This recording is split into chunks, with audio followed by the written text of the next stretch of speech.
السلام علیکم ورحمۃ اللہ وبرکاتہ۔ ایک سانگ ہے، اس کی ایک لائن ہے کہ مسکرانے کی وجہ تم ہو۔ سننے میں یہ بہت اچھا لگتا ہے، لیکن یہ لائن جب ہم بار بار سنتے ہیں، بار بار شاعری کے اندر یا کسی ڈرامے کے اندر یا کسی بھی یہ سانگ کو بار بار سنتے ہیں، تو یہ ہمارا بیڑا کیسے غرق کرتی ہے، ہمارا مائنڈ سیٹ یہ کیسے خراب کر دیتی ہے کہ ہم لوگ مسکرانے کی وجہ تم سے مراد کسی چیز کو یا کسی انسان کو سمجھ لیتے ہیں کہ ہاں میرے مسکرانے کی وجہ فلاں انسان ہے اور فلاں وجہ ہے جس کی وجہ سے میں مسکراتا ہوں۔ جب ہم اپنی خوشیوں کو کسی دوسرے کے ساتھ وابستہ کرتے ہیں، ہمارا مائنڈ سیٹ کہ ہم اس شخص کو اپنی خوشیوں کا ذمہ دار ٹھہرا دیتے ہیں، تو وہ شخص جب ہماری خوشیوں کے سٹینڈرڈ پہ پورا نہیں اترتا تو ہم اداس ہوتے ہیں، اور پھر ہم اسی لائن کو چینج کرتے ہیں کہ اب اداسیوں کی وجہ تم ہو۔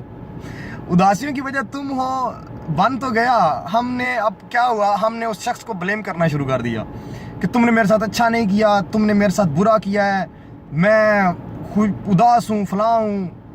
تو کیا ہی بہتر ہو کہ ہم کسی کو بلیم کرنے کی بجائے ہم یہ بات اپنے ذہن کے اندر بٹھا لیں کہ ہماری خوشیوں کی وجہ، ہمارے غم کی وجہ،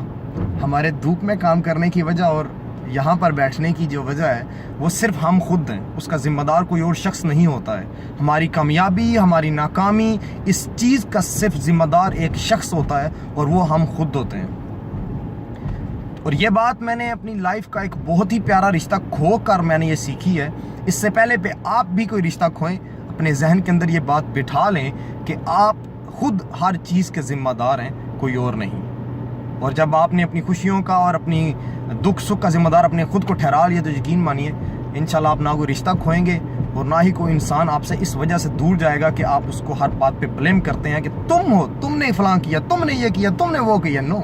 ہم خود نہیں کرنے والے۔